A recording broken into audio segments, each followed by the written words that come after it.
गांव में एक पुराना कुआं था जिसे लोग शापित कहते थे। रात का अंधेरा इसे और भयानक बनाता था। कहते हैं कई साल पहले उस कुएं में एक लड़की को मारा गया था। अमावस की रात वो रोती है।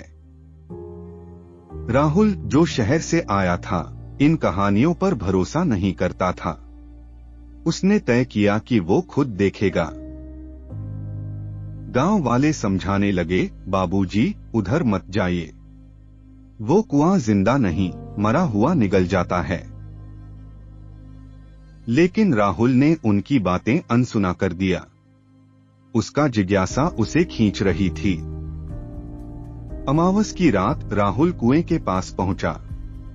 माहौल शांत था, जैसे सब कुछ थम सा गया हो। जैसे ही वो कुएं के पास पहुंचा, उसकी टॉर्च अचानक बंद हो गई।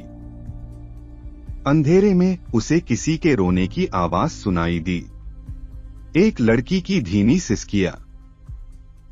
उसकी सांसें तेज हो गईं। वो सोच रहा था, क्यों मारा मुझे? मेरी गलती क्या थी? तभी किसी ने उसके कंधे पर हाथ रखा। मुड़कर देखा, एक सफेद साड़ी में लड़की खड़ी थी। उसके चेहरे पर खून था और आंखों से खून के आंसू बह रहे थे। तू भी उन्हीं में से है ना? अब तू यहीं रहेगा। राहुल की चीख गांव तक सुनाई दी। उसके भीतर का डर उभरा। जब लोग वहां पहुंचे तो वहां कुछ नहीं था, सिर्फ उसका कैमरा पड़ा था। कुएं से फिर वही आवाज आ रही थी, क्यों मारा मुझे?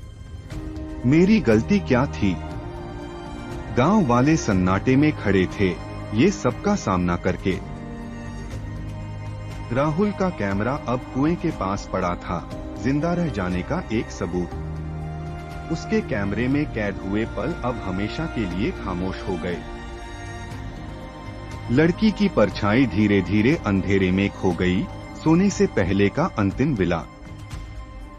गांव वाले धीरे धीरे वहां से चले गए, लेकिन चिंता उनके दिल में थी।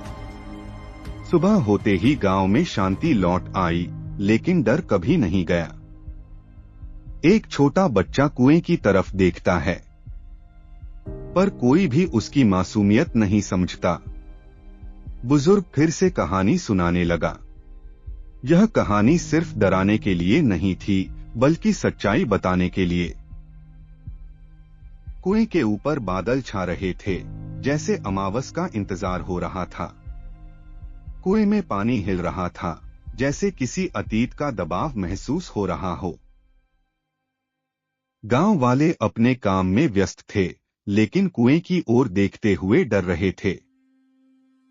सूरज ढलते ही कुआं सुनहरे रंग में रंग गया, लेकिन फिर भी डरावना लगा।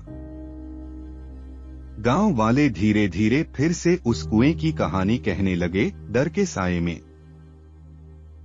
कुआं अब भी वही है, सुनहरा, लेकिन डर हमें कभी नहीं छोड़ता। हर कहानी सिर्फ कहानी नहीं होती, कुछ सच्चाइयों से भी डरना जरूरी होता है।